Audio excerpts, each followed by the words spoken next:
Merci Seigneur Yahweh pour ce jour que tu as fait pour toi-même. Le jour de Yah. Ce jour du 7 mai 2017. Tu nous as donné cette écriture aujourd'hui. Luc 4, verset 18 à 21. Luc 4, verset 18 à 21. Je lis. L'Esprit du Seigneur est sur moi, parce qu'il m'a oint pour annoncer une bonne nouvelle aux pauvres. Il m'a envoyé pour guérir ceux qui ont le cœur brisé, pour proclamer aux captifs la délivrance et aux aveugles le recouvrement de la vue, pour envoyer libres les opprimés, pour publier une année de grâce du Seigneur. Ensuite, il roula le livre, le remit au serviteur et s'assit. Tous ceux qui se trouvaient dans le synagogue avaient les regards fixés sur lui. Alors il commença à leur dire, « Aujourd'hui, cette parole de l'Écriture que vous venez d'entendre est accomplie. » Fin de citation. Loué soit notre Seigneur pour sa parole qu'il nous donne aujourd'hui, pour nous donner la connaissance, pour nous faire grandir spirituellement, pour nous enseigner. Aujourd'hui, le Seigneur nous enseigne au sujet des ennemis domestiques. Ennemis domestiques. Après son baptême du Saint-Esprit par le Père Yahweh sur la rivière avec Jean le Baptiste, Yahshua alla dans le désert. Il jeûna pendant 40 jours et 40 nuits. Puis Satan le tenta plusieurs fois et ne réussit pas. Yahshua, enseignant ensuite dans les synagogues de la région natale, de la région de Jérusalem et de sa région natale de Galilée. Puis, il retourna dans sa ville natale de Nazareth. Le jour du sabbat, il entra dans la synagogue locale, sa synagogue où il avait grandi, où il avait toujours été. Le service de la synagogue, faut-il le rappeler, commençait par la prière et les louanges, puis devait suivre deux lectures, une de la loi et une des prophètes. Lorsque le dernier point d'on fut atteint, conformément à l'usage, Yahshua se leva, signifiant ainsi son désir d'être le lecteur de la partie prophétique de ce jour. Nous pouvons comprendre comment il y avait un mouvement de grande attention alors que le ministre de la synagogue faisait rouler le livre d'Isaïe et le Christ tourna les pages. Il trouva l'endroit à lire et il se mit à lire Isaïe 61, versets 1 à 2, qui correspondent au verset 18 et 19 de l'écriture de ce jour de Yah, Luc 4.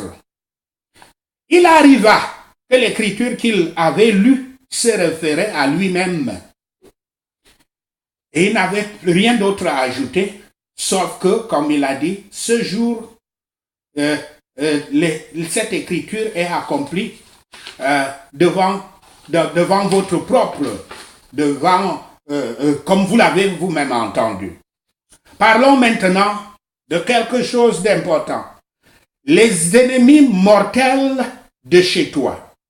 Les ennemis mortels de ta famille. Christ avait observé l'ordre utilisé dans les synagogues.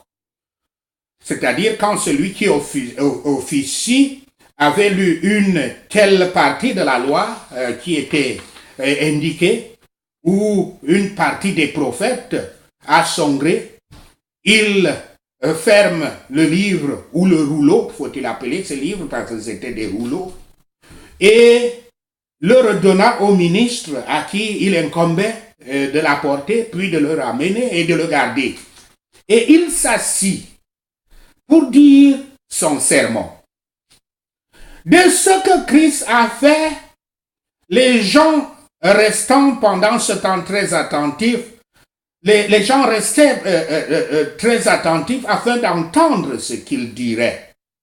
Il commença à parler pour leur dire que c'était une prophétie à propos de lui-même. Ce jour, il avait dit, ce jour, cette écriture est accomplie dans vos oreilles. C'est-à-dire qu'elle est accomplie en moi, voulait-il dire. Cette écriture est accomplie en moi. Soit principalement, soit comme je suis l'antitype de Cyrus le roi. Nous ne devons pas penser que ce soit tout ce que Christ a dit. Évidemment, l'évangéliste a écrit la partie qui est importante pour lui, qu'il avait trouvé la plus importante. Mais il avait commencé son sermon. Il devait y avoir plus que cela. Rappelez vaguement pour le compte rendu de cette écriture sainte, pour expliquer l'admiration dont parle la prochaine phrase, verset 20. Mais ce qui les avait étonnés, ce qui les avait laissés, étant le fils du charpentier, avec sa mère, ses frères, ses sœurs, qui étaient encore parmi eux.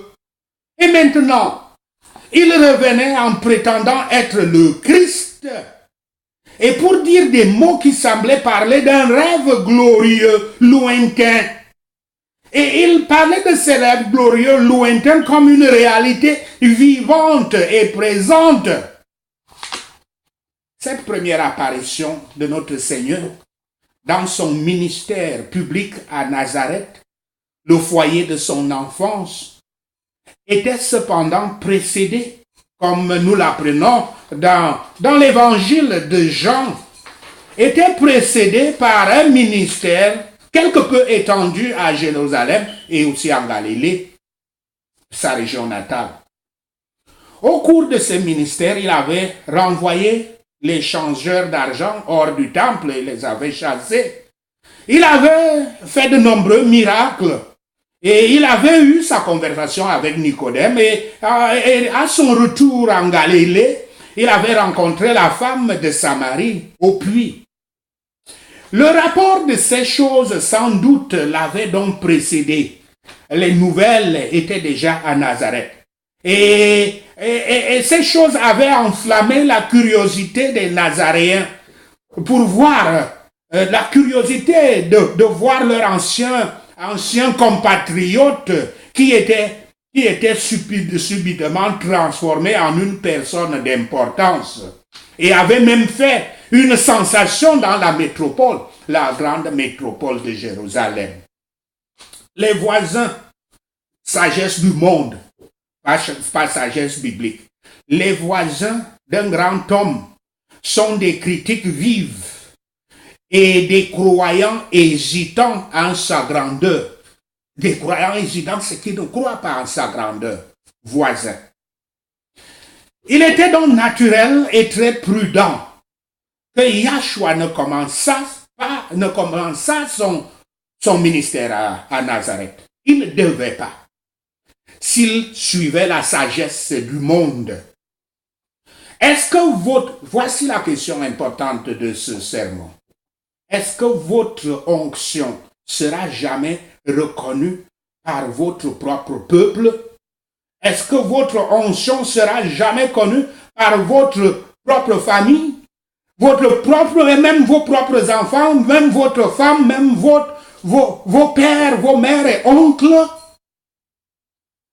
Sinon, si vous dites oui, pourquoi les gens font-ils confiance aux étrangers comme de grands ministres de Dieu, mais ils ne font pas confiance à leurs propres frères, quelle que soit l'onction du Saint-Esprit que leurs frères puissent avoir?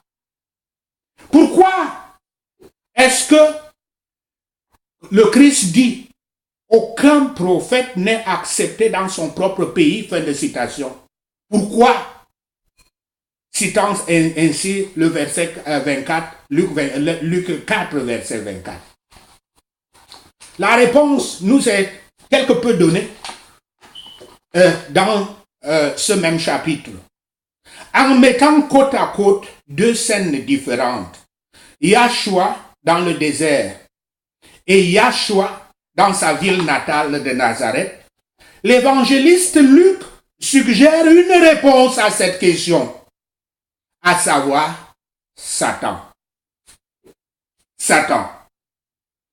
Quand Satan n'a pas réussi à tenter et attaquer un ministre dans ses pièges, à attraper un ministre dans ses pièges, l'Écriture dit, verset 13 de ce chapitre, il s'éloigne de lui pour une saison. Il s'éloigne de lui pour une saison, fin de citation. Satan ne part que pour une saison et jamais pour toujours. Il n'abandonne jamais ses combats. Il se retire dans une cachette afin de réapparaître avec une autre stratégie, avec un autre tour. Satan, il y a une chose de clair. Satan ne veut pas que l'Église du Christ, il ne veut pas entendre parler de l'Église du Christ, qui est le royaume de Yahweh sur terre, comme cela est dit dans Luc 17, verset 20 à 21. Il ne veut pas que l'Église du Christ soit établie. Partout où il y a une tentative de construire l'Église du Christ, Satan sera là pour gâcher le projet et pour le conduire à l'échec. Satan sait que, je cite, trop de familiarité engendre le mépris. Ça, c'est une sagesse humaine, une sagesse du monde. Trop de familiarité engendre le mépris. La longue résidence de Yahshua à Nazareth, simplement en tant que citadin, en tant que citoyen ordinaire, l'avait rendu trop familier, rendant les Nazaréens incapables de l'apprécier comme d'autres personnes qui connaissaient moins son comportement quotidien dans la vie privée. Un principe très important auquel les sages tiennent toujours compte. Les gens qui, pendant des années, vous ont vu travailler pour manger, aller au bain, aller aux toilettes comme eux tous les jours, discuter, jouer avec eux depuis votre plus bas âge. Ces gens seraient rarement impressionnés par votre onction du Saint-Esprit, car ils doutent que quelqu'un avec leur propre sang et leur propre culture ferait ce que eux ils ne peuvent pas faire. C'est comme ça. Satan est habile donc. Il est donc habile à utiliser ce type d'environnement de doute pour fomenter les conflits contre les ministres de Yahweh. Satan peut utiliser le caractère, il utilise d'ailleurs généralement le caractère d'orgueil et d'ego en des personnes pour les transformer en une arme contre l'ascension d'un ministre dans la gloire et l'honneur. Alors qu'un individu est incapable de se mesurer à un étranger, il a une multitude d'aspects de la vie qu'il peut utiliser pour se mesurer à un frère qu'il connaît. Quand un frère de la ville natale s'élève dans la gloire, ses frères orgueilleux et égoïstes vont lutter pour le descendre. La question qui motive leur jalousie, c'est cette question. Pourquoi lui et pas moi? Pourquoi lui et pas moi? Satan, souvenez-vous de ceci, Satan ne force pas les âmes à faire ce qu'il veut. Il ne force pas les âmes. Il utilise tout simplement les sources du péché que les gens ont construit dans leurs âmes pour les engager dans des conflits où ils considèrent les autres comme des ennemis bons à être simplement détruits. Malgré tous les sourires, vous connaissez dans les familles, malgré tous les sourires et toutes les assurances du genre qu'on répète très souvent, quand nous sommes unis, nous sommes forts. Quand nous sommes unis, nous sommes forts. Les pires ennemis de l'homme sont dans sa propre famille. Les gens qui sont incurablement jaloux de voir d'autres membres de la famille s'élever alors que eux, ils sont bloqués au fond. Satan sait que la famille ou la ville natale est un terrain fertile pour la jalousie, pour l'arrogance, pour la concurrence, pour les rancunes, pour la haine et toutes sortes de méchanceté. Satan a donc utilisé la communauté de sa ville natale pour tenter de tuer Yahshua. Tout simplement parce qu'il avait dit qu'il était le Messie. Tout simplement parce qu'il avait dit qu'il était le Messie, la ville natale, Nazareth, la ville natale du Messie Yahshua, essaya de le lapider. Dans les versets 28 à 29, je cite, « Ils furent tous remplis de colère dans la synagogue lorsqu'ils entendirent ces choses. Et s'étant levés, ils le chassèrent de la ville et le menèrent jusqu'au sommet de la montagne sur laquelle leur ville était bâtie, afin de le précipiter en bas. » Fin de citation. Le peuple de Nazareth, le peuple de Yahshua, son propre peuple de Nazareth est celui qui le premier essaya de le tuer. Parce qu'il avait osé dire qu'il était le Messie, le Fils de Dieu. Les ennemis de la maison de votre Père sont les plus meurtriers de votre vie. Mais beaucoup d'entre nous ne parviennent pas à le comprendre et perdent leur temps dans le racisme, dans le tribalisme, en mettant des fausses idées dans la tête que des étrangers sont des ennemis. Répondons à cette question. Un chrétien doit-il vivre parmi les loups de sa famille? Un chrétien doit-il vivre parmi les loups de sa famille? Ceci quand nous avons un esprit comme un grand homme de Dieu comme Paul, qui lui avait dit que la famille et lui c'est fini. Parce que pour faire son ministère, il faut qu'il soit seul comme Yahshua. Mais répondons à cette question à travers les Écritures. Les problèmes familiaux ne sont rien de nouveau. Dans un monde déchu depuis le temps d'Adam, ceux que nous aimerions le plus, c'est-à-dire nos familles, deviennent souvent ceux que nous combattons le plus, comme nous le voyons dans ce Luc 4, dans l'écriture de ce jour d'hier. La Bible ne brille pas sur ce péché. La Bible n'abonde pas sur ce péché de la famille, qui est pourtant le péché le plus mortel. Seul Christ parle de ce péché. Quand il dit que les ennemis de l'homme seront dans sa propre famille, il a prêché là-dessus. Et la Bible enregistre un certain nombre de problèmes familiaux. Je peux citer quelques-uns, en commençant par le changement de culpabilité, le fait de dire que ce n'est pas moi, c'est l'autre, de la part d'Adam avec sa femme Ève, en la prenant comme cible, quand Dieu est en train de l'accuser, dans Genèse 3, verset 12. La rivalité entre les frères et les sœurs se retrouve dans l'histoire de Caïn, Abel, Jacob et Esau, et Joseph et ses frères. La jalousie chez les femmes, une des conséquences négatives de la polygamie, se retrouve dans les histoires de Anna et de Léa et de Rachel. Élie et Samuel se sont occupés des enfants hors de contrôle. Jonathan avait été presque assassiné par son propre père, Saul.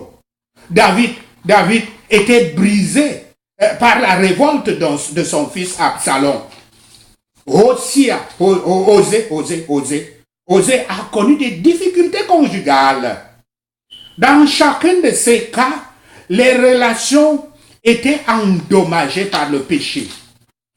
Les Écritures ont beaucoup à dire sur les relations, y compris la dynamique familiale. La première institution créée par Dieu pour l'interaction humaine était une famille, dans Genèse 2, versets 22 à 24. Il a créé une femme pour Adam et les a joints tous les deux en mariage. Citant cet événement, Yahshua avait déclaré plus tard, je cite, « Ce que Dieu a réuni, ne laissez personne séparer », fin de citation dans Matthieu 19, verset 6. Le plan de Dieu était pour un homme, qu'un homme, une femme. Qu'un homme et une femme restent mariés jusqu'à ce que l'un d'eux meure. Il désire bénir cette union avec des enfants qui doivent être élevés. Je cite, dans l'éducation et l'avertissement de Yahweh, fin de citation, citant Éphésiens 6, verset 4 et aussi Psaume 127, verset 3. La plupart des problèmes familiaux émergent lorsque nous nous rébellions.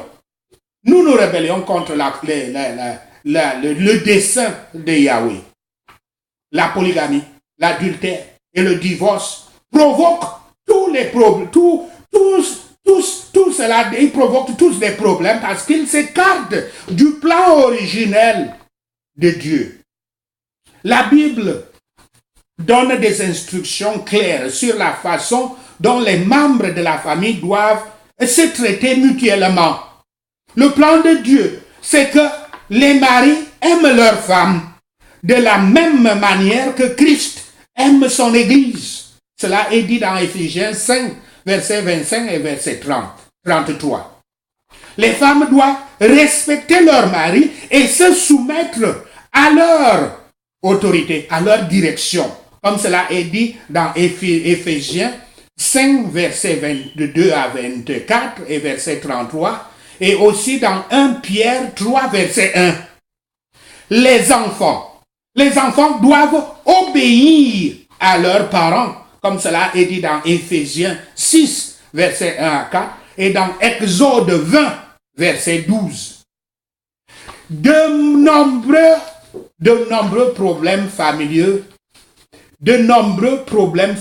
seraient résolus si les maris, les épouses et les enfants suivaient simplement ces règles de base, ces principes de base que Dieu a établis. 1 Timothée 5, verset 8 dit que les familles doivent s'occuper des leurs.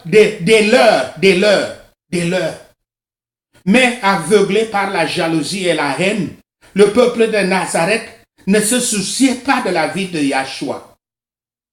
Yahshua avait des mots sévères pour ceux qui avaient manqué à leurs responsabilités financières envers les parents vieillissants, en affirmant qu'ils ont été, en prétendant qu'ils ont donné leur argent au temple. Ceci dans Matthieu 15, verset 5 à 6. La clé de l'harmonie dans les familles n'est pas celle que nous voulons naturellement appliquer en utilisant notre propre intelligence mondaine. Éphésiens 5, verset 21 dit, je cite, « Soumettez-vous les uns les autres par respect pour Christ. » Fin de citation. La soumission est en opposition avec le désir de notre chair de gouverner et de se placer sur le chemin des autres. Nous défendons nos droits, défendons nos causes, défendons nos opinions et faisons valoir nos propres agendas chaque fois que c'est possible. Toujours nous, l'ego. l'instruction de Yahweh est de crucifier la chair. Crucifier tout cela. C'est ça que nous appelons dans notre ministère brisement. Très important, avant de commencer même à suivre Christ. Pour pouvoir même suivre Christ, il faut passer par ce brisement. Crucifier la chair. Comme cela est dit dans Galates 5, verset 24, Romains 6, verset 11. Et de nous soumettre aux besoins et aux désirs des autres quand nous le pouvons. Yahshua est notre modèle pour cette sorte de soumission à la volonté de Dieu. Dans 1 Pierre 2, verset 23, 1 Pierre verset 2, verset 23 dit, je cite, « Lui qui injuriait ne rendait point d'injure, maltraité ne faisait point de menace, mais s'en remettait à celui qui juge justement. » Fin de citation.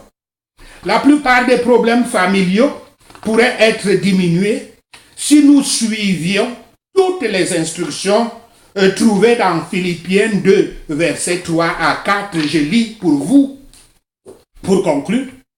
Ne faites rien par esprit de parti